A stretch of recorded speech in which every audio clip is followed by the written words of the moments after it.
નમસ્કાર વાલા શ્રોતા મિત્રો, ગુજરાતી ગરવી સાહિત્ય ચેનલ પર સૌનું ફરી એકવાર હાર્દિક સ્વાગત છે. ત્યારે આપણી આસપાસ મુશ્કેલીઓનો પહાડ તૂટી પડે છે ત્યારે ઘણા લોકો જિંદગીને બોજ કે ભાર માનવા લાગે છે. તો હતાશ થઈને બેસી જાય છે અને વિચારે છે કે મારો કોઈ આધાર નથી રહ્યો.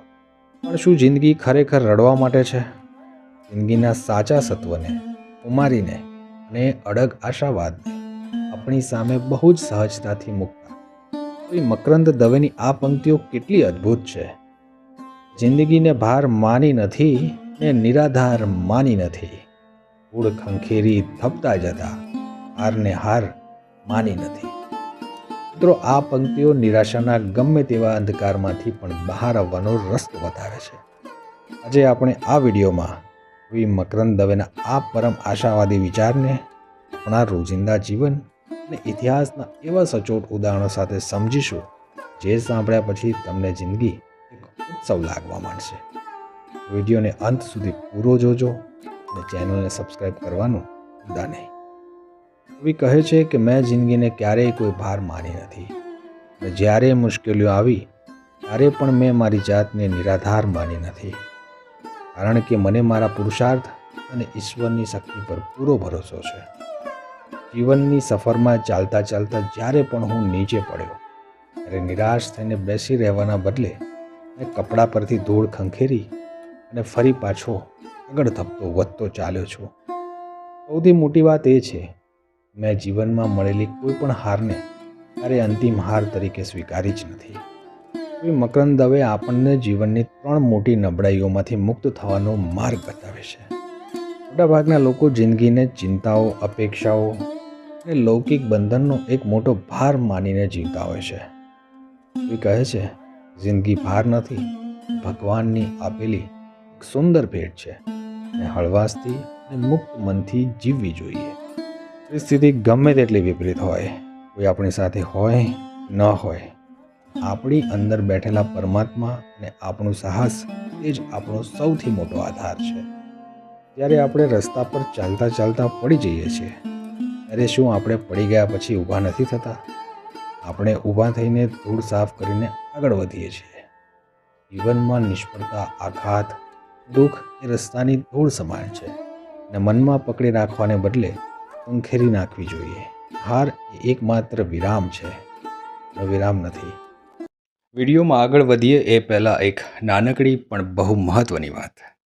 કહેવાય છે ને કે કલાકાર અને સર્જક હંમેશા દર્શકોના પ્રેમનો ભૂખ્યો હોય છે. અમારા એક વિશ્લેષણ મુજબ તમારામાંથી ઘણા મિત્રો રોજ આપણી સાથે જોડાય છે, વિડીયો માણે છે, જુએ છે, પણ ક્યાંક ચેનલને સબસ્ક્રાઈબ કરવાનું કે વિડીયોને લાઈક કરવાનું ભૂલી જાય છે અથવા તો કરતા નથી. મિત્રો, તમારો સ્નેહ અને સહકાર જ અમને રાત દિવસ મહેનત કરીને વધુ સારું કન્ટેન્ટ લાવવાની પ્રેરણા આપે છે. જો આ પ્રેરણાને તમારે જીવંત રાખવી હોય તો વિડીયોને લાઈક ચોક્કસ કરો, તમારા મિત્રો સાથે એને શેર કરો અને ચેનલને સબસ્ક્રાઈબ કરવાનું બિલકુલ ના ભૂલો. તમારો સપોર્ટ જ અમારી સાચી મૂડી છે. તો ચાલો હવે વધુ સમય ન બગાડતા આજનો વિડીયો શરૂ કરીએ. આ પંક્તિને કેટલાક વ્યવહારુ ઉદાહરણથી સમજીએ. જાણીતા ક્લાસિકલ ડાન્સર અને અભિનેત્રી સુધા ચંદ્રનનો નાની ઉંમરમાં એક રોડ અકસ્માતમાં પગ કપાઈ ગયો. ક્લાસિકલ ડાન્સર માટે પગ ગુમાવવો સૌથી મોટી હાર અને આઘાત છે. તેઓ ઈચ્છતા તો જિંદગીને ભાર માનીને પોતાની જાતને અસહાય અને નિરાધાર સમજીને આખી જિંદગી રડી શક્યા હોત. તેમણે એ નિષ્ફળતાની ધૂળ ખંખેરી નાખી અને નકલી પગ લગાવીને તેમણે ફરીથી કઠોર રિયાઝ શરૂ કર્યો અને દુનિયાના સ્ટેજ પર એવું નૃત્ય કર્યું, આખી દુનિયાએ ઊભા થઈને તાળીઓ પાડી. તેમણે હારને હાર માની નથી. મિત્રો, કવિ મકરંદ દવેની આ પંક્તિ આપણને જીવવાનો એક નવો અને તાજા મંત્ર આપે છે. હળવા બનો, આગળ વધતા રહો અને ખુમારી રાખો. ચિંતાઓનો બોજ મગજ પર લઈને ફરવાનું છોડી દો. જિંદગી બહુ ટૂંકી છે અને આનંદથી જીવો. જીવનમાં ગમે તેટલી આફત આવે, ગમે તેટલા લોકો સાથ છોડી દે, ક્યારેય અટકશો નહીં. ધૂળ ખંખેરીને આગળ વધવું એ જ સાચું જીવન છે. હાર એ કાયમી નથી હોતી. તમે તેને સ્વીકારશો નહીં, હાર પોતે પણ હાર માનીને મારી જિંદગીમાંથી ભાગી જશે. વાલા શ્રોતા મિત્રો, ચાલો આજથી આપણે પણ જિંદગીના નાના મોટા ટેન્શન અને દુઃખોની ધૂળ ખંખેરી નાખીએ. નસીબ કે આસપાસના લોકોને દોષ દેવાનું બંધ કરીએ. અડગ આત્મવિશ્વાસ સાથે આગળ ધપતા રહીએ અને હારને ક્યારેય હાર ન માનીએ. તમને કવિ મકરંદ દવેનો આ સુંદર અને પવિત્ર આશાવાદ કેવો લાગ્યો? શું તમે પણ ક્યારે આવી ધૂળ ખંખેરીને બેઠા થયા છો? તમારા વિચારો મને નીચે કોમેન્ટ બોક્સમાં જરૂર જણાવજો.